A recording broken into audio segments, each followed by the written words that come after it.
and I don't think any like the school districts that I apply to are gonna listen to this episode. And certainly my current job now at a grocery store will not will not care about any of my beliefs about Robinson Crusoe or writing workshops in the past. Yeah. Oh yeah, for sure, dude. Fuck. That's what I was thinking. Like when I first started this, like I was really worried about it too. And like my co-host that I had originally, she was very worried about it. And like I remember thinking like just being like, dude, like I remember walking into the office at like the college that I work at, and this was like last fall when I was like, checking in and getting like the new books or whatever that they changed because they make you teach the 101 shit. And my department chair, I came in, I was like, hey, I just need the books for the new whatever the required text that they make us put into the 101 courses and shit. And she was just looked at me. She's like, who are you? and I had been there like 4 years at this point. Yeah. Like being I'm like, no one cares. No one knows who. Yeah. Yeah, absolutely. Man. No, that's sort of, it's comforting. Exactly. That is it's sad and comforting, It's always nobody cares until they do. Like that's why like nobody gives a shit about me and my podcast until like a year or two from now or whatever, like some possible future they're gonna be like, can you believe what he said 3 years ago? If you said something in class that went viral that a student took a video of, and then they look into your podcast, that's totally a possibility. I mean, but that's I don't know. It also really, out of the times that it could have happened, it's not happened way more than it has, right? It's like we see online like so much stuff and we think it's everywhere, but really like it's a minuscule amount. So I mean, there is a cancel culture in academia in that way, with kids taking videos, students taking videos, but I don't know. I just think the chances of it pretty low. Yeah, and I feel like there is, people talk about it all the time, and I've talked about it on this podcast all the time. But like there is a vibe shift that everybody talks about, but like it definitely isn't as serious as it was in like, the height of it, like 2020 or like shit like that. So like there is like a little bit of a cooling down going from like that ultimate peak in 2016 post-Trump to like what we have now. Like it has been like, if you're still worried about it, what are you saying? Are you saying something really crazy that's like deserves it? Because that's like the only time it's going to work now. It's like back. Oh, not going to say it's back to normal, but no, I mean there's still some more of that. Like it ramps up occasionally, but it usually gets put out pretty quickly, and each time it happens and the more it gets put out, the less people take it seriously the next time. So yeah, for sure.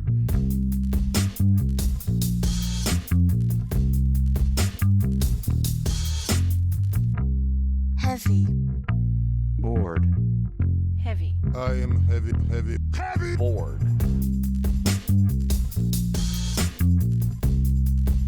I may say that the male is entirely hostile.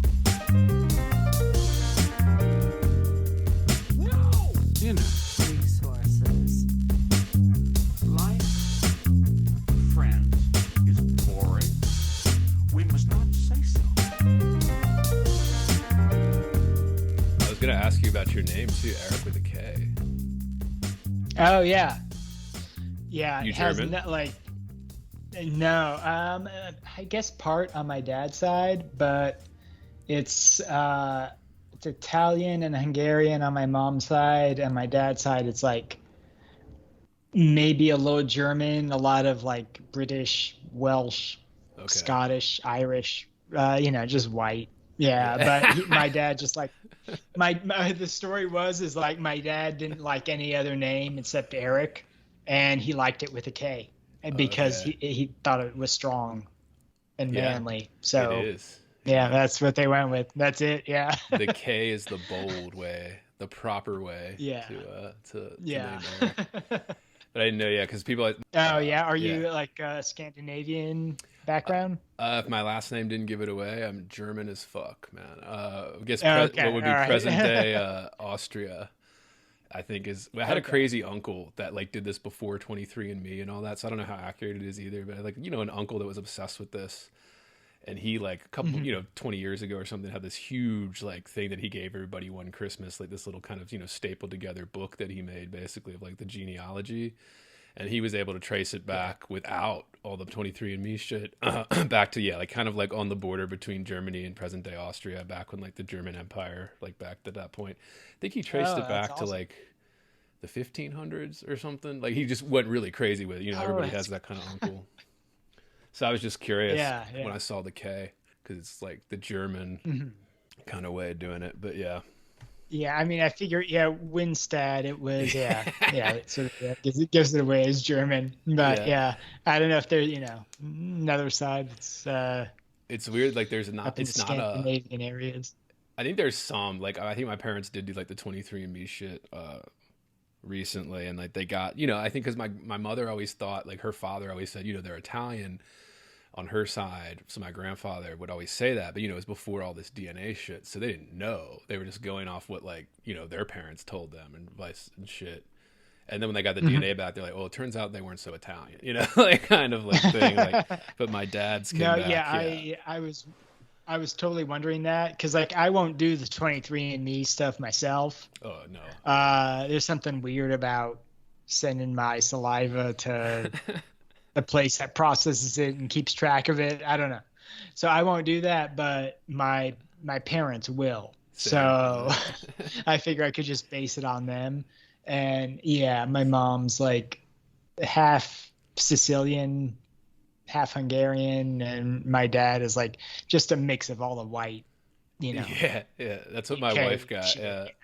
It's nothing really interesting, It's sort of I guess I kind of look like that. Yeah, it's all right. For sure. And you say you're in Nevada, bro? Where are you at in Nevada?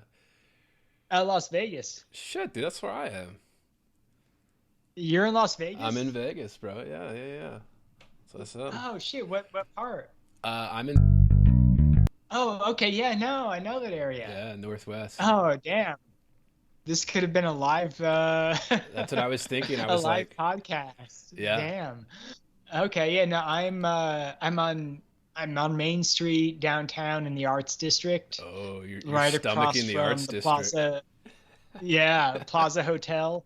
Right across from Plaza Hotel. Damn. It's 5-minute walk. Yeah, no, it's it's okay. It's right by. That's the Oscar Steakhouse is right there, right? Or yeah, I had dinner there on Wednesday. Yeah, Wednesday night. Yeah. That's awesome, I posted a nice steak. Yeah, no, it's a great steakhouse. Yeah, I love it. It's one of my favorites. And Herbs and Rye. Herbs and Rye is the locals awesome. place. Yeah, the locals place. Okay, yeah. For some reason, I thought you were still in Louisiana. No. I've been here since like 2019. Okay. But I was in Louisiana for like 3 years before that. Yeah, for grad school.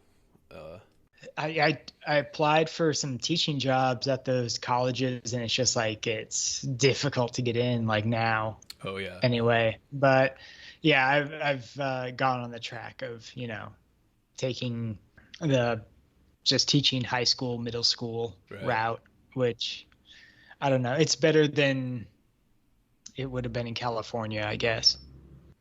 Easier to get hired. You can apply at charter schools. Right. Private schools. That's cool, man. Yeah, I didn't realize you were here though. I when you said Nevada, I didn't automatically assume Vegas. I assumed like, well, it could be Reno, but really, this is the only city in the state. Like, This is like, unless I'm living like what, Pahrump? Yeah, right. yeah. Some Cali, Nevada like lore. Yeah. Yeah, it's like Vegas, Henderson, which is like almost the same thing. And yeah, it's Pahrump, Nevada, or Pahrump, Reno, Laughlin. Yeah, those are the only cities that people pay attention to. Carson City's the capital, but what else is there? You can tell it's a relic from like 100 years ago. Carson City being the so capital. Yeah. So why'd you decide to move to Nevada? We came here for my wife. My wife Okay. works in the restaurant industry basically here. And when we moved out of Louisiana, we lived in a very small town in Louisiana for that 3 years of my grad school, and she came with me. We weren't married yet, but obviously we were serious, so she came with me for that kind of stuff, and that was brutal. So we said when we leave, we're like, well, all right, well, if we're gonna leave here, we could go back to where I'm originally from, like Baltimore is where I'm from, but like. And my family and her family, she's from DC, so her family's back in DC and stuff too, and my family's back in Baltimore. So we're like, all right, we go back there. Or we could do, do you want to do something else? Like, we could go to like Oh, Vegas. Yeah. that's crazy because so my girlfriend she's a teacher here. We've been dating for like a year and a half, and I mean, she's moving uh to Maryland, but it's because her kids want to move there, like, and wants to move there. It's a pay raise, and it's sort of like, well, the goal for me is to like get my teaching credential here and try to get something in Maryland. So it's like we're trying to work this long distance relationship. Like, but like, yeah, no, it's really weird. Like, cause she's moving to Maryland. Like, I've been there a few times, and like, yeah, no, it's really cool. Like, I'd really like to move there. Do you know where in So, Maryland she's looking, or family is? uh, Okay, that's so a where little she's north at. of DC. Yeah, Yeah, man, I know that area yeah, well, baby. Yeah, my stomping ground. yeah. Yeah. But I mean, and that's sort of like, I mean, that's one of the big like stress things in my life that has been going on. But Oh yeah. Oh yeah. like, yeah, because yeah, I have my intent to hire, so I'm like looking for jobs here, which is pretty. Fortunately, like there have been like a lot of open positions, and I've been able to get like a couple interviews. But yeah, just like getting hired and being able to teach for a little bit and then moving there is like that's kind of like the goal. So yeah, I'm looking to go like East Coast, see what that's like for a little bit. It is different. You're a Cali boy, right? You said you're from Cali, or? Uh, yeah, Southern California, Laguna Beach. Oh, nice. Yeah. Yeah. Hell yeah. Yeah, it's different on the East Coast, man. That's being an East Coast, like mid-Atlantic bred. When I first moved to the South, and then like Vegas isn't, I guess it's not technically West Coast, but it tries to be, it aspires to be LA, like Vegas try, like. It almost is. Yeah. Yeah, without the surfing but I mean, it does have the snow. You can go to Mount Charleston. It's got hiking. It's got the sun. It just does not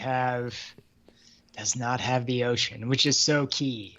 Yeah. It's so key. The ocean is so nice. The lack of on the coast water. there. Yeah.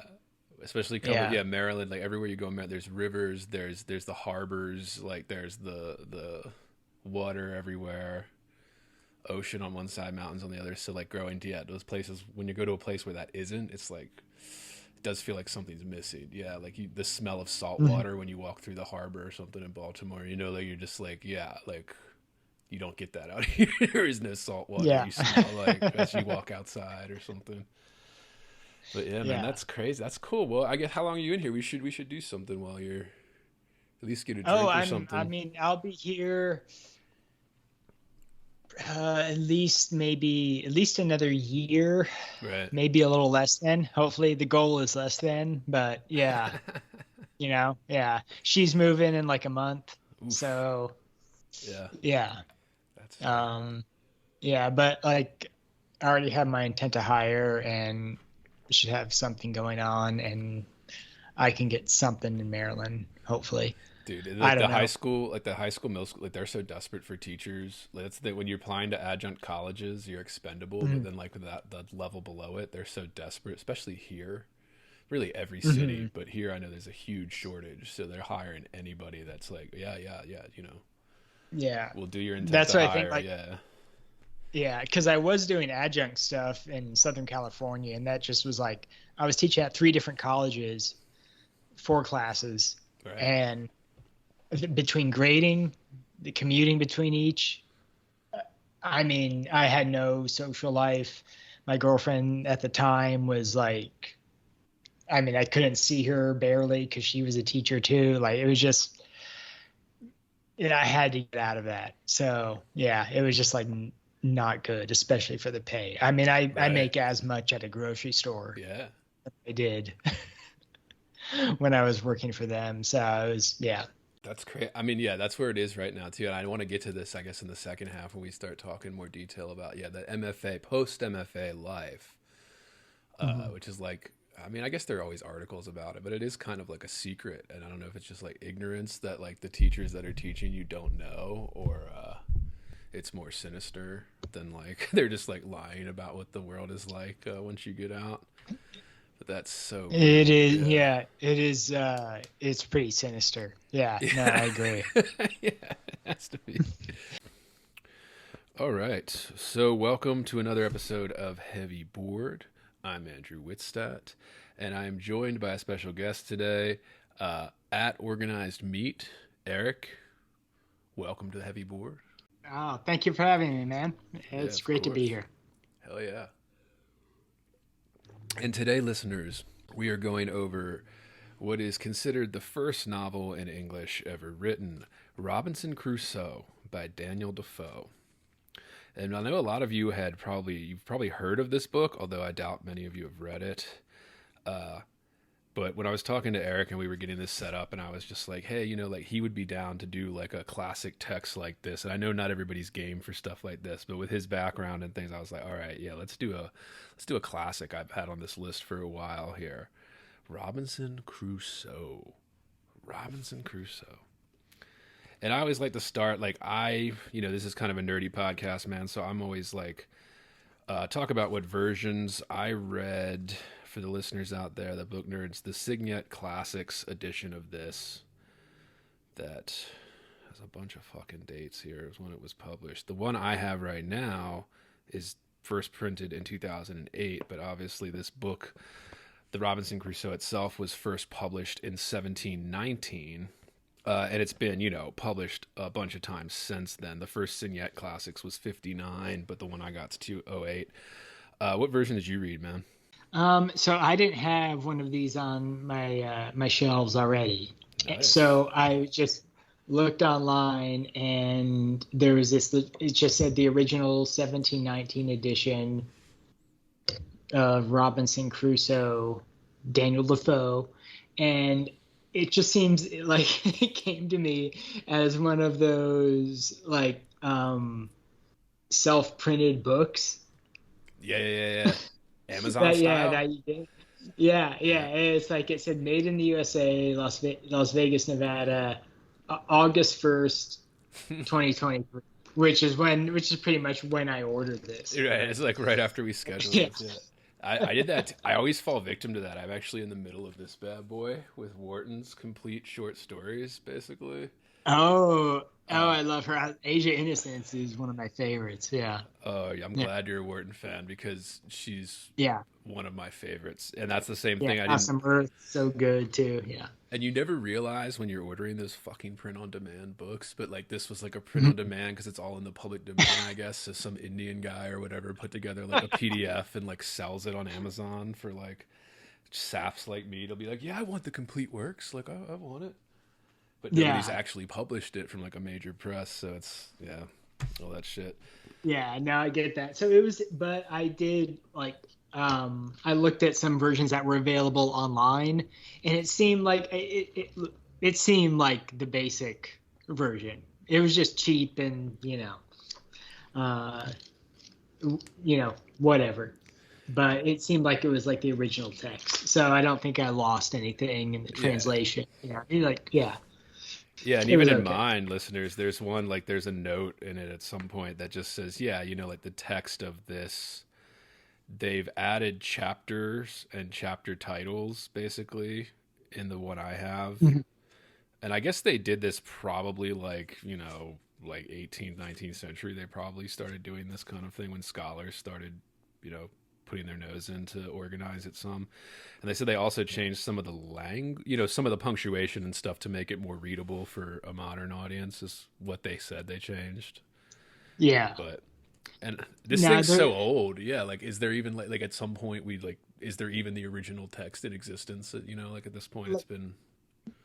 Well, if you look at the original title, like, I mean, it's so long. Like, it's this huge, long title that it's like The Tale of Robinson Crusoe, and like these huge, long sentences. And like, it's, you know, he gets freed by pirates, and pirates is spelled Pyrtes. Right. And it's just, yeah, so it's sort of like a whole different language almost. Like, it's English, but there are some changes that are noticeable. For sure. Yeah. And we talked about this a little bit in the chat, but the first thing I noticed when I started, just like, you know, I pick it up like everything else, and listeners know, if you listen to this regularly, you know how I go through books. I like to just let them wash over me. I don't like to look up anything or like context to like fill my head with other people's thoughts. I like to just like go into it as much as I can. You know, sometimes that's impossible, especially for books like this, like a classic. Oh yeah, that's the best way. That's the best way. Yeah. Yeah. And so listeners that don't know either, Erik has had same type of situation as me. You've had rigorous training in this fucking field. Yeah. I've been forced to read many books that I don't want to or never had to. Some are good, some are bad, but yeah. Yeah, exactly. Yeah. You get those degrees and they just start coming at you with that kind of shit that you have to like force your way through in a week in grad school or whatever. But that was my first question, basically. How did it read for you? Like, just impressions, like, and for larger question, you know, overall or first impressions, whatever. I mean, how it first read was just, it was very dry. I don't really want to say boring. It was just, you know, because the story was good. It was about this guy going on some adventures. But there were no literary flourishes. Nothing poetic, really, you know, imagery, like, you know, stuff like that you would expect from a novel that you could like analyze, that how people normally consider classic novels, like something they could like delve into that stuff with. It just seemed like something written by a basic like trade merchant at that time who had very like, you know, moderate education maybe. Right. And just knew how to tell a story about this is what happened. You know, and at first that was really off-putting for me because I was like, okay, this is a little boring. But then when I realized, no, this is like, because in the first title that the book was given was, it was, you know, Robinson Crusoe, blah, blah, blah, like a bunch of other stuff. And it says, as told by himself.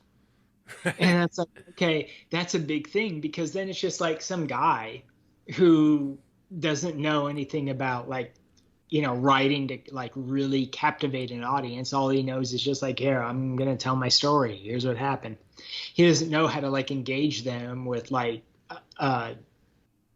literary flourishes or like, you know, a certain like some imagery, something more sophisticated. Like, he's just gonna tell you how it is. Like, here's what happened. And then I really started to understand, like, hey, oh, okay, this is just a guy telling about his adventures. And it sort of made me forgive the lack of like kind of drawing me in with that sort of like sophisticated stuff. And here's just a guy trying to tell me a story.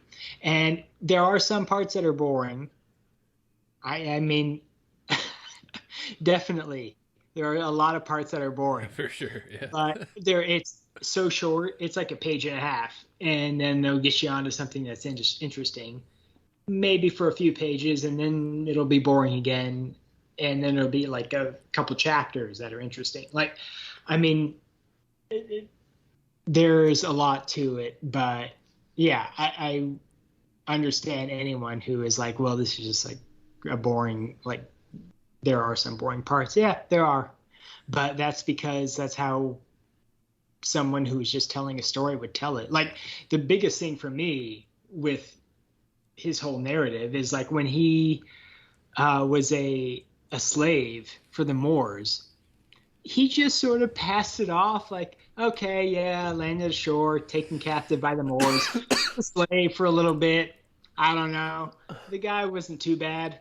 Anyway, we got off that anyway, and and then they move on with the story, like, and that was the beginning. And I had no idea, like, from my rudimentary knowledge of Robinson Crusoe before I had read this, I just thought he had one voyage, got shipwrecked, and like that was a story. But no, he was enslaved beforehand, before this, by some other shipwreck that he had, and like, yeah, he just sort of passes it off like, yeah, no, they weren't that bad. Like, there was no real pain in the ass for him. And me, I mean, I would have written so much about being enslaved if I were enslaved by anyone. Like, so that's, I mean, that was the first thing that, it was early on. It was like in the first few chapters. So that's what really piqued my interest to reading the rest of it. It was like, okay, there's some crazy shit that's going to happen. Just because, like, this guy like, passed off being a slave is just like, it was kind of dangerous for a couple of years. I don't know. He's just like a day laborer. Like... yeah, I don't know. Yeah, I had to obey this guy. I was a slave. That's okay. That happens. It's normal. And I thought that was good because it was sort of normal back then. Slavery was normal. And right. He was sort of like, yeah, I mean, yeah, I guess I'm part of the whole, that trade. Yeah, for sure. And I was thinking too, like when I first started picking it up, having, a vague idea of this, because it's just kind of immortalized at this point, being so old. And like we talked about this a little in the chat of like having the title of the first novel ever in English and stuff. And I was thinking, okay, so this was originally published in 1719 and it's set in the 1600s mostly, like the late second half of the 1600s there. But like, I was actually pretty surprised at how kind of, I don't want to say modern because it's not, but just how easy it kind of was in terms of just like you mentioned, the language being kind of very plain. This is post Pope. This is post, or I guess it's just right before Pope. It's like big stuff. This is before or after Milton. This is after Shakespeare, right? Like, so all that kind of very high literary, for lack of a better term, stuff is not quite, at least in terms of the language, because then I want to talk to some about devices, like the kind of allusions and things that are in here, because that's very literary. But the actual language, after the preface here, just the very first, I was born in the year 1632 in the city of York, like kind of just like, I don't know, I just wasn't expecting this kind of plain language. I was expecting more of like a Milton or like epic poem style language, Yeah. And I was kind of like pleasantly surprised. Yeah, like despite like a lot of it boring, and then there's a few places that are repetitive too, I think, which I want to get to with you. But it's like, you can forgive it for stuff like that because like it's so old. Like they didn't even know what the fucking novel really was. Like at this point, like crazy. But yeah, I wanted to hear that. Yeah, like how you felt it read and stuff, because I was kind of like, man, this wasn't as hard to read as I thought it would be. I thought it would. We chat about this a little bit when we were setting this up. Like I was like, man, this is gonna take me like 2 weeks to get through. Like some of those older, like even something like Moby Dick or whatever. Like when I'm reading, 18th century, 19th. Sorry, like Dickens is, and Dickens is really enjoyable, so it makes it so much easier to get through. But like he is very difficult to get through, his prose, and I was expecting something along the lines of that, or even Hawthorne.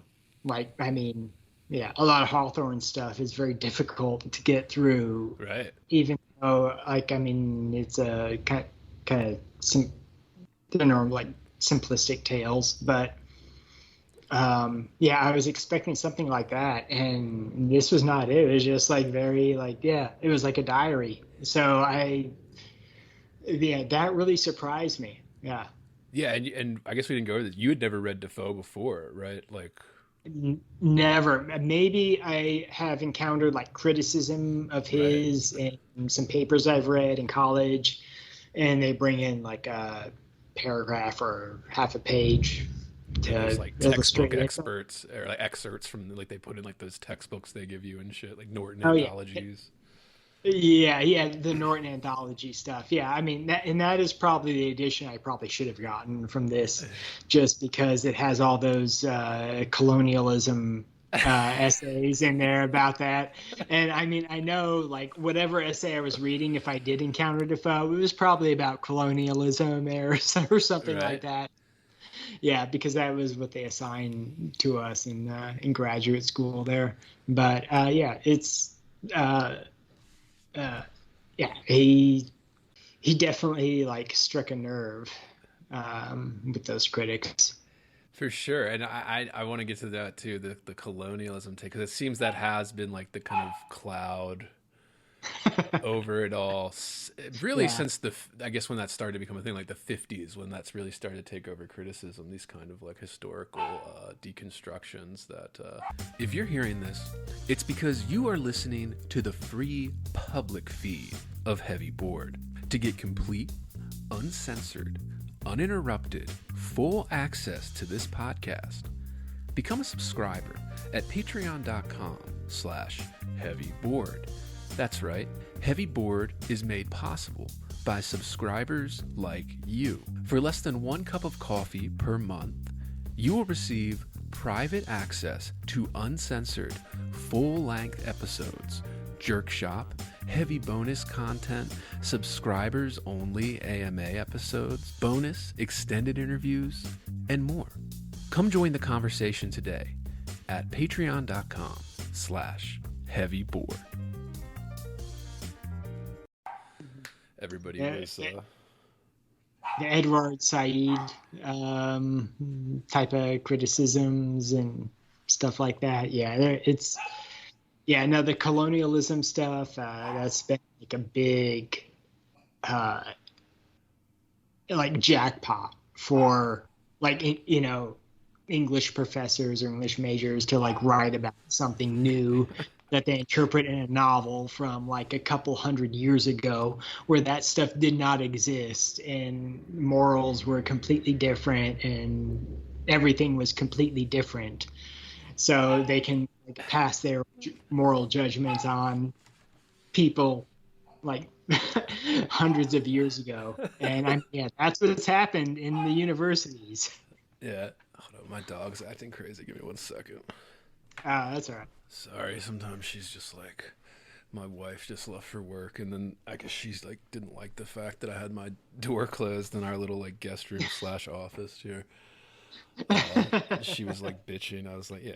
Well, as soon as I open the door, she stops. I'm like, yeah, brat dog. But yeah, man. I mean, that's that. I do want to get to that. How it's the study of something like this, like a book that has this kind of importance, this kind of like reputation, and like how we kind of, this is where the canon almost start. I mean, not really, because we have all the poetry and stuff that came before it, particularly the epic poems, but like for the novel form, this is where the novel in the Western canon basically starts from. And I guess that's why they call it the first ever. And I guess a lot of times they specify in English because, there were novels before this, but Yeah. Because I mean, John Milton. I mean, was John Milton? He was before this, right? yeah, I think 1600s was his I mean, heyday. I know it's a like people say it's a poem, but I kind of argue it's a novel. Like I say, Paradise Lost, you're talking. yeah, Yeah. Paradise Lost. It is, yeah. I would say it's a novel. Okay, it's in the form it is, but really, that's a novel. That's a yeah. Just because you rhyme doesn't mean it isn't a novel. Yeah, and I guess the way that was put out too, it was starting to become, I guess, at that time, even beyond Shakespeare's time, which is like the century before Milton, or I guess there's a little overlap. Like it started to be, oh, people were buying books of this whole epic poem, like a new epic poem that was put out, and they were buying that type of book and reading it as if we would read a novel today too. So yeah, I mean, I think that's not. it's not like a crazy thing to say or like like unreasonable thing to think of Paradise Lost. Yeah, and that's so especially epic. yeah, especially when you think of like, I mean, yeah, it's in English, which is like, I mean, that's just like the language of like what was the emerging like world back then. Yeah. So like, I mean, all these other novels like Gilgamesh or Beowulf or something like that, like yeah, they were like they were definitely poems and like they had that complete story, but like there's nothing like Paradise Lost that really had that that quality of being like very Western and very novelistic in like in its own way. Like it really like kind of like set the milestone. So like, I mean, for me, like I think Paradise Lost is probably the marker where we like say like there's, like that's kind of the beginning of the novel. Right. We're starting to move. Yeah. Toward, and I'm glad you brought up Milton and Paradise Lost too, because I think this is engaging with it. Even the way it's told, like we already kind of already said, where it's just this guy relaying the adventures he's had and even skipping over large parts, but it's a huge scope like Paradise Lost or some of the more epic poems that we even, the most famous one, right? The first one ever that we have history of, Beowulf and shit like that, like at least in English, I know, but like, yeah, I think it is important how this relates to that, like how it's kind of a sprawling, 50-year story, like whereas the more modern novel, we do smaller scale story. And people still do the grand sweeping sagas and all that too, and those are enjoyable still, sure. But like, yeah, it's like before we started narrowing down that art form, really, I guess like the novels of like the 19th century and all that, like a lot of those hold up, especially kind of towards the second half there with like you mentioned Dickens and all those guys and stuff like that, and Melville and the English language guys. But like in the 20th century, I guess is really when it started. We started to condense those novels to like smaller stories, and that became the norm as opposed to these huge sweeping, 100-year sagas or whatever it is, 50-year saga. Oh yeah, no, all those Italian like Gothic novels, the Spanish Gothic novels. I read a few of them. I forget the names, but yeah, Castle of something, right? And it's about a woman being entrapped by like her lover in some sort of castle, and it's in the mysterious place of some mysterious place, and it's some sort of like sweeping, like epic 600-page novel, like all those Samuel like Richardson novels. Like there were a few out there, but I mean, in the terms of Robinson Crusoe, I mean, this definitely is like the first adventure novel, and I think the earliest novel that I can think that really like you still hear about, that everyone knows about. Like everyone, like the original Castaway was Robinson Crusoe, and everyone in their mind knows the story of Robinson Crusoe. Like even if they haven't read it, so I guess they don't know the whole story. They haven't read the first few chapters, and they haven't read the last. But okay, hey, they've seen Gilligan's Island, which theme song is like, hey, like Robinson Crusoe, it's primitive as can be. Like, right.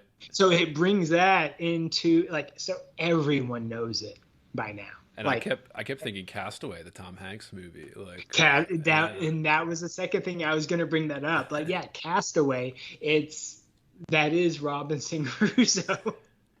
Yeah. But apparently it's based on a true story, so I don't know. But people do get stranded on islands, especially back in pirate times. Right. But so, I mean, it is kind of that story that everyone knows, but how many people have read Robinson Crusoe? Not many, because even as a graduate student in English, still haven't read it, which is a shame. Right. And I know you hadn't read it either. So, I mean, what's going on with universities today, not making sure that people read Robinson Crusoe, because it's very interesting. Yeah. Yeah, especially from a study standpoint too. Yeah, when you're forced to do it in grad school or even undergrad, when you're forced to read some of these older books, just what it I it's one of those things I'm always fascinated by that on this podcast. I always try to bring it up and talk about it constantly, where there's like, when books or any work of art, and in the 20th century we had movies that do this too, but like when a story or an artifact of the culture, usually it's a story or some type of, I guess that stupid word we use now is media, but they the all-encompassing, Yeah. which is fitting for nowadays. But it's just like, yeah, like I love when they go beyond what they are. So this is just a book that this guy wrote, in the fucking early 1700s, and he had some experience traveling on ships and being a merchant and stuff like that. So he knew some of those details that he could put into the book. But it's been built up now to a point where, like Erik was saying, if you have never read it, you might not even know the name of it even, but you kind of know the story. Like you kind of know already, because it's been so baked in to the culture, to literature, to all these different things. Like you said, even in the 20th century, like Gilligan's Island theme songs and stuff, it's just so baked in that everybody's just kind of vaguely aware of it, even if they don't know it, kind of thing. Yeah. And I love it. I mean, that's like when it crosses over, I feel like, because I mean, I don't know when that is or what that time, but I feel like there's always these certain works of art.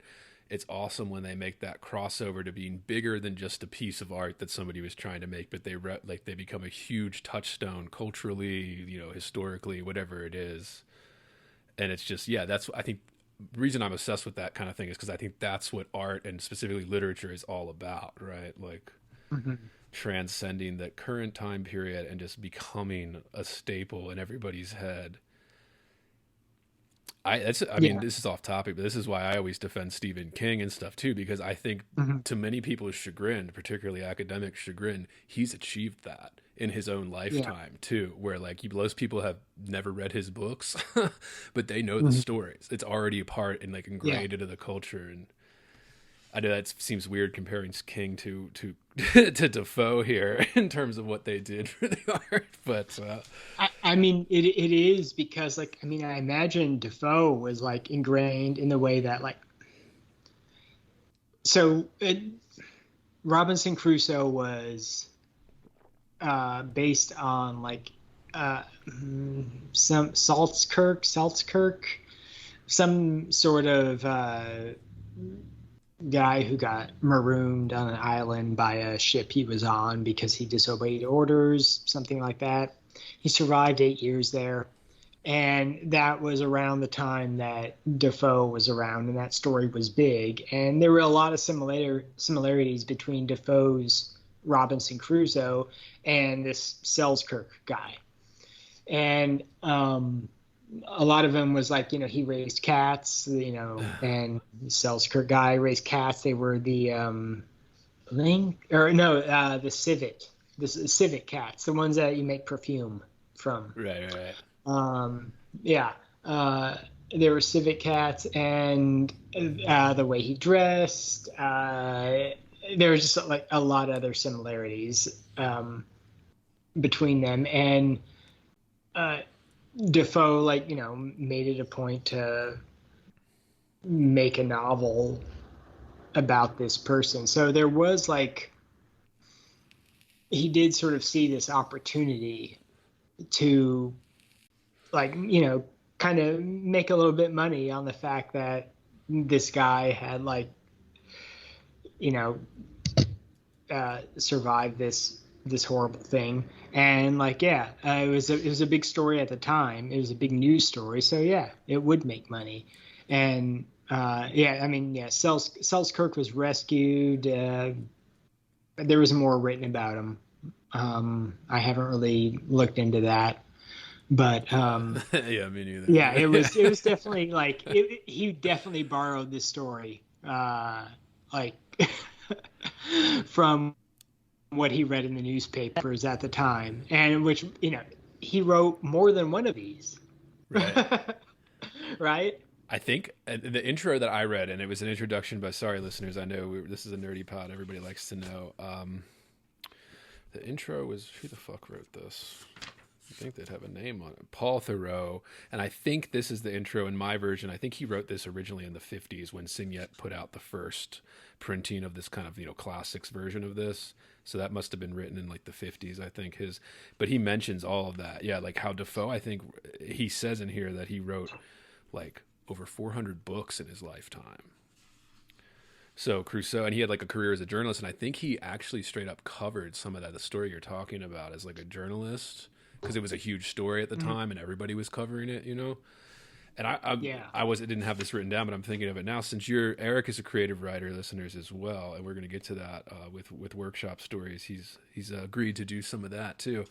But do you ever do that? Do you ever have like a news story, especially in Vegas here? I find myself kind of contemplating, like if I see the local news, I'm just like, that'd be an interesting story, like, and then maybe like right off of like the news story or anything. Do you ever do that? Or? I mean, no, sometimes, maybe they have influenced me slightly, but I mean, nothing off the top of my head. But we do have a lot of crazy news stories. Yes. My favorite are the hookers, like the hooker stories. Yeah. And Vegas, where like you get like a local news story here in Vegas, listeners, those that don't live in Sin City, where there's like some hooker like stole like $100,000 from some guy in a hotel room or whatever. This happens like every weekend here in Vegas, and they call the cops, and then they're like, "Oh, you're soliciting and it's like sex." People are reporting that, and it's like, okay. And some of those are pretty crazy, like how it happens and what occurred or whatever. Like if you read the local articles, and sometimes I do think to myself, that would make a good story if I embellished it a little, like kind of like put a little flourish in there and exaggerated and made it a fucking story. Yeah. But I'm always curious. I mean, it was like that with the storm we had here recently, or storm in quotes. Which was just supposed to be like, it was crazy because I don't know about you, but the storm came a little late because I was driving around Wednesday night and just a ton of rain hit. Oh, yeah. And it had nothing to do with the storm, but it was worse than anything that the so-called storm previously brought. But no one was making a big deal out of it. Yeah. So, I don't know what to believe because, the whole like hurricane or whatever that was supposed to hit, I don't know. Yeah, there's a little rain. Not much. And it is monsoon season here in the desert. It's like beginning to monsoons. And everybody always exaggerates that too. Since I've lived here, they've always been like, oh, monsoon season's coming, monsoons. And it's like not even an inch of rain throughout the whole like 3 months. Yeah. In 2 hours later, hours later after all of this stuff, it's like, or 2 days later, it's like, okay, the like worst rain hits Vegas and no one reports on it. Okay, well, what? Yeah. Weather is fake. The weather is fake. Fake fucking weather. Yeah, it was that one. The only nice thing about that weather coming through Vegas was that it did cool everything down a lot. Like it did. We had literally we were having like 70-degree days here in August, which never happens, listeners, out in Vegas in August. It's usually triple digits every day. Yeah. Felt like SoCal. Yeah. But getting into the novel finally, since we've been preambling so much, but it's important stuff. Yeah. I had this thought as I was just reading the first couple of pages, like, would you call this like along the lines of a coming of age story? And I know this is kind of before we had like the scholarly version of the archetypes and all that set up, but like just the idea of like the young Crusoe, he's 18 when kind of the story starts, almost kind of bucking his parents' wishes and kind of hungry for adventure, and then having this terrible thing happen to him, or I don't know, would you call it like along those lines or coming of age? Yeah. Coming of age and coming to God. I mean, they're sort of both the same thing. I like that. He comes to maturity because, he's like, all right, my parents want me to do this normal thing. Okay. I'm more adventurous, right? He's a little bit more of an adventurous type, and he just takes a trip, and he ends up becoming a slave, and all the same, right? And I, when he's on the island alone, that's when he realizes maybe he had like his rebellion against his parents and everything had been because he was following like, more evil ways, where it's like now he was more indebted to like Christ and what Christ would provide for him in order to like sort of return to nature. Like it's sort of like an Adam in the Garden of Eden story in a way. Like someone that returns to God, because he was never really religious beforehand. He hints at that he followed the papacy, so he was Catholic. And Defoe was not Catholic. He was like very much Protestant, which was odd. So that English, yeah. Yeah. No, he was friends with William of Orange. Like, so he was, definitely Protestant. He did not like Catholics, but Robinson Crusoe started out Catholic, but not like strictly Catholic. He just floated around, he didn't take it too seriously. He was mostly driven by adventure and commerce. But when he got in touch with like reading his Bible, he became more religious, and there's some part towards the end where he renounces the papacy and says that maybe that wasn't a good thing to follow. Right, because he wants to go back to Brazil, and everybody in Brazil is conquered by the Spanish or whatever, so they're all Catholic as fuck. At the time. Yeah, no, that has a lot to do with it too. Yeah. It's like there's that war. Like, I mean, pre-Church of England too. Yeah, it is. So I guess. So yeah, I mean, a lot of this novel is is coming of age, but I think he just realizes what is important in life. Like, and that's what the island provides him, and God provides him, and his faith in God provides him with everything that he needs to survive on the island. And I sort of think that is where Defoe was coming from, because he was a merchant. The whole thing of colonialism, that didn't exist back then. Right, yeah. Like, they just traded and tried to like make money on land that they traveled to. There is an explorer age, and it was a mercantile age, and that's what people made money on.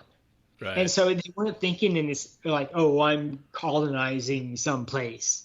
Like, they weren't thinking like that. Right. And Defoe wasn't either. And so when he's talking about making money on the slave trade in this novel, like, people, they're projecting modern, that'll just be like, oh, okay, he's a colonialist, like, here's how he's horrible. Like, no, he was just doing what other people did in his time, and you have to judge him on that. It's interesting you bring that up, because I was thinking about this as I was reading this novel, preparing for this, and then, just in my normal kind of, I watch Yellowstone and shit like that, and I was just kind of putzing around the last week, and I put on the prequel that they made of that, the 1883 series that they made, and I just was struck by this thought, because I was reading this, and I love the scholarly articles, and the introduction and the afterword in my version mentioned this kind of colonialism take, and I was just struck by the fact that, like, that story in 1883, it shows what it was, the kind of westward expansion, where it was like people talk about colonialism, and maybe they were like at the level of the courts and the kings and some of the elite governments apparatuses, there was desire to quote unquote conquer, with these colonies in these different areas, but the people that were actually doing it, Like the people that they're actually being sent over, like they were peasants, man. Like they had no idea. They didn't want to just like take things from people. They were like just literally looking for freedom and like free from persecution. A lot of them were, you know, the original pilgrims, like fucking fleeing persecution. Like this kind of, like it wasn't in their head, I'm going to take everything that, you know, the Native Americans have or whatever. It was this kind of, no, I just want my own kind of freedom and to do what I want and practice my own religion. And I was just like, yeah, maybe we are viewing this the wrong way, just as a whole society at this day and age, where we're kind of looking back on it as like a calculated evil that these people were doing, when in reality they were just peasants, almost losing everything they had to travel across the Rocky Mountains, you know, like kind of thing, like like just losing like their loved ones dying, like just like all the time. Like I think it's too black and white how we view it now. But yeah, that's. And in terms of it's bigger than a coming of age story too, right? Like that's kind of like, because it's like it starts when he's 18 and he kind of gets a few lessons in life, and then we follow him till he's like a 50, 60-year-old man basically through the whole story, like 40 years. And we do get the Christian allusions. Like always, right away we get the allusions to Jonah and the whale. We get the book of Job keeps getting referenced constantly. And the idea of, like you said, kind of the Christian or Catholic and stuff, kind of predetermined fates or destinies, and trusting in what, you know, God or whatever to lead you toward that in some way, you know? Like what I marked it here in mine, page 16. Hopefully I marked it. A little bit long of a quote here, but I'll read it for listeners, and then I want to chat with. And this is basically, I just marked this because it's like the first allusion that I saw. Again, only 16 pages in, to the Jonah and the whale story, like Crusoe being kind of damned as soon as he stepped foot on the ship. You know, like kind of thing, just like kind of the Jonah and the whale thing. Where am I going to start this? And how I had come this voyage only for a trial, in order to go farther abroad. His father turning to me with a very grave and concerned tone, "Young man," says he, "you ought never to go to sea any more. You ought to take this for a plain and visible token that you are not to be a seafaring man." "Why, sir," said I, "will you go to sea no more?" "That is another case," said he. "It is my calling, and therefore my duty. But as you made this voyage for a trial, you see what a taste heaven has given you of what you are to expect. If you persist, perhaps this has all befallen us on your account, like Jonah in the ship of the Tarshish prey." Continues he, "What are you, and on what account did you go to sea?" Upon that I told him some of my story, and at the end of which he burst out with a strange kind of passion. "What had I done," says he, "that such an unhappy wretch should come into my ship? I would not set my foot in the same ship with thee again for 1,000 pounds. This indeed was, as I said, an excursion of his spirits, which were yet agitated by the sense of his loss, and was farther than he could have authority to go. However, he afterwards talked very gravely to me, exhorted me to go back to my father and not tempt Providence to my ruin, told me I might see a visible hand of heaven against me, and, young man, said he, depend upon it, if you do not go back, wherever you go, you will meet with nothing but disasters and disappointments, till your father's words are fulfilled upon you." And I know that's long, but yeah, basically the first allusion to Jonah and the whale, and then like basically saying that, like, look, man, you suck at sailing, like you're not a seafaring man, and you curse the boat, and yeah. I mean, that's like, I mean, there are a lot of like biblical allusions in Robinson Crusoe. Like it's, I mean, especially the way he doesn't have a woman for himself, but he does have a Friday, right? Yeah. Like he does have a Friday that eventually, after what, 20? It's like 24 Is years it in the on 20s? the island. Yeah. Is it 24 years?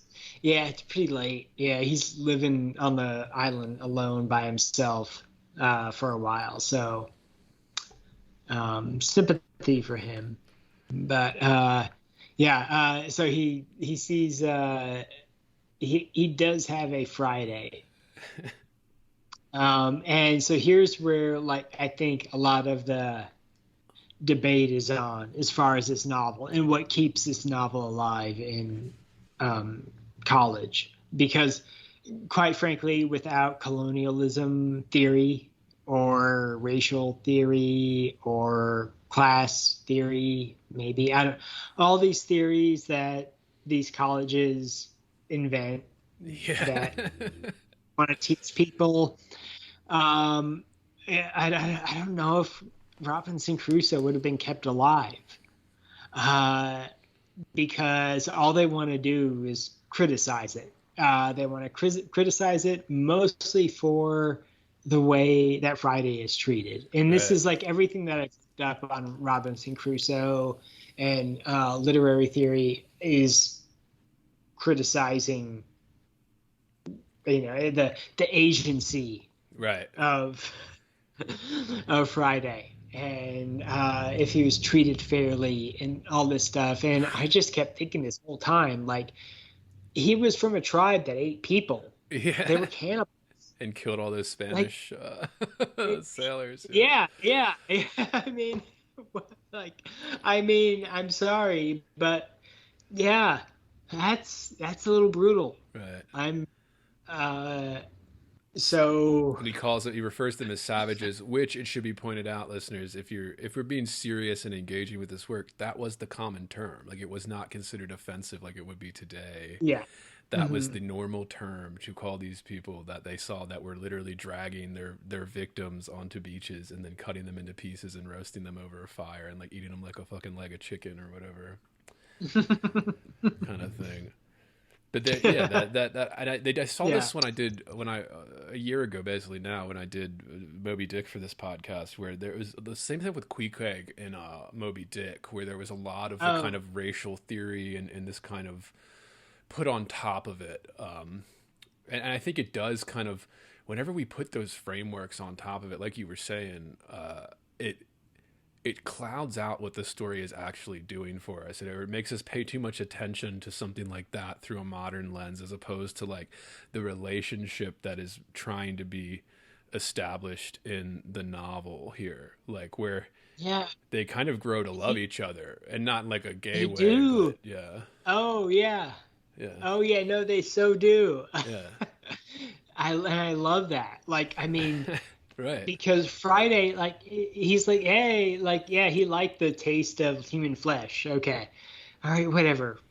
Okay, but Robinson Crusoe gives him some goat flesh, and he's like, oh man, I'll never eat human flesh again. He gives him that sign, I guess, right. whatever they say in the novel. Like, yeah, he signed to me like that he would never eat human flesh again. And it's like, yeah, I mean, that's what you like. You should not eat human flesh. And okay, when I was in grad school, and there would be some discussion of this novel that come up. I would either see it in essays or people would mention it in class. It would be something about how Robinson just told Friday, his only two words were yes, no, Friday, and master, right? Right. And that he was his slave and all this stuff. But like, no, he was saving him. And like, yes, Friday was his servant, but he also just kind of treated him as an equal. There was no, I can't really recall in a time in the novel where he subjugated Friday. And Like, he told him to do like certain things for him, but other than that, it was not like he gave him as much food. He treated him like himself. Like, treated him like almost I like a captain would treat like an underling in an army or a ship or something. Like he treated him where he gave exactly. him commands, like he was in charge, but he's still like there was like you're asking somebody to do something for you, and that's still like a human like relationship. Like you don't want your, you know, your underlings to hate you in those types of roles, because then they won't do their job or whatever, you know, kind of thing. And even on like when you have your shipmates and stuff. And then people always leave out the fact that he saved him from a certain death too. So there was this kind of saving aspect where if he didn't step in and save Friday, Friday was going to be eaten by his enemies, another tribe that they fight with all the time, basically. Like, Yeah. And he prevented that from happening. And that's, I mean, I think the more I think about it, the more I think we are going down the wrong direction, at least in terms of using like this kind of colonialism lens to interpret something like this written in 1719. But like this theme that I wanted to ask you about this theme of man conquering nature, especially when he's on the island and he's struggling to do it by himself, right? And he's talking, I don't have a lot of these skills, you know, I come kind of from the English city. I'm not really somebody who was doing my own like butter and cheese making and my own sewing and my own kind of, you know, planting and stuff. I was not, I guess they set it up with him learning how to do that in the plantation before he goes on that island. But I like this idea of man conquering nature. I just wanted your thoughts on that, if you think it's apt or where it fits. I mean, where it fits is sort of, I mean, kind of like man being in touch with God. Yeah. Because I think for Robinson Crusoe, God is in nature. Just by himself, he's able to like really get fully in touch with God in nature where there's no one else. And he has to do for himself, and he has to think about his own life in the past and what path it has taken and whether that's been good for him or not. Yeah. And that seems like, for me, and as far as like I've researched Defoe a little bit, like he was very religious. He wrote some sort of British book about like how like correct behavior and like how to etiquette and some sort of etiquette thing. Yeah, I forget what it was, but it was apparently one of his most best-selling things, something that made him the most money. Maybe not criticized as much, but like, I mean, yeah, he was involved with like a lot of ventures, and I think that worshiping God and like kind of having like a Christian household was like very much something that he was trying to preach about. So I can't help thinking of Robinson Crusoe as like a novel about like getting in touch with God, like, you know, just reading the Bible, because that's the only book that Robinson had was the Bible. Right. Right. Yeah, and I maybe it's me and I'm like projecting into it, because I've been thinking about this more and more. Whereas, you know, culturally today, at least this is the vibes I get whenever I talk to people, especially people in the art world. There's this reflexive kind of repulsion at man conquering nature, and you know, humans conquering nature. People are going to hit us with the sexism for using that phrase, whatever. But just, you know, like human beings conquering the world around them in these different ways. And we're taught right now, at least the last half of the 20th century into today, I would say, and I can't pinpoint when it started, obviously, but before I was alive, I just feel like that's so wrong. Like recently, I've really been thinking about how man conquering nature is literally civilization, like man conquering the world around them. And I mean something simple, like even like planting corn in this fucking island where no corn grew. Like he made it happen. Like he made the island now produce corn. He changed the way the woods were set up around his, like it's just kind of this. And I was thinking, I was struck with this thought. It's really stupid, but I was struck with this because my wife and I watched 90 Day Fiance, and this doesn't have anything to do with that. But like one of the characters on there, I watched that too. Yeah. Okay. Oh, nice. Are you keeping up with it? Yeah. Like the latest season. Yeah. We've been keeping up with these. I watched all of them. Yeah, my girlfriend. All the spin-offs. Yeah. Yeah. Uh-huh. Yeah. It's great watching it with a partner too, because then you can talk about how much a better relationship you have than like the people on the screen. Like, Yeah. oh my God. These fucking disgusting losers. Yeah, these fucking idiots. Yeah. But there was that stupid thing where that fucking Gino guy and his whore girlfriend or whatever that he's trying to bring over from Panama. Brazilian fucking big Yeah. titty. Yeah. And they were at the Panama Canal, and he's kind of autistic anyway, listeners, if you don't follow the 90 Day Fiance. But anyway, the guy was very excited at the Panama Canal's, functioning. And I was thinking like, yeah, like that is a wonder of the world. Like this thing didn't exist, and we control the amount of water that goes into each little section of it down to the fucking inch. Like how much water we let in to let the ships go past one another, Like that is man conquering nature. And this is literally the entire source of huge trade all over the world because of that. And just these little things, and obviously Robinson Crusoe, it's smaller scale, but I couldn't help but keep thinking about this theme of he gets marooned with nothing. There's nothing there. There's no people. There's very few animals and vegetation he's unfamiliar with. And then he makes it his home. Like he literally makes his it like castle. Yeah, a castle. His castle. Yeah. Like his castle. He's a king. Like. Hey, would you believe there's still an extra hour of conversation left? Well, there is. And if you want to hear the full, uncensored episode, you need to subscribe at patreon.com/heavyboard, where you will receive full, uncensored episodes like this without any interruptions, ads, or anything else. And that's for subscribers only at patreon.com/heavyboard. So, what are you waiting for? Subscribe today and join the conversation.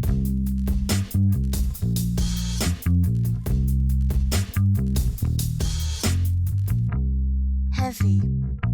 Bored. Heavy. I am heavy bored. I may say that the male is entirely hostile. No! Resources. Life, friends, is boring. We must not say so.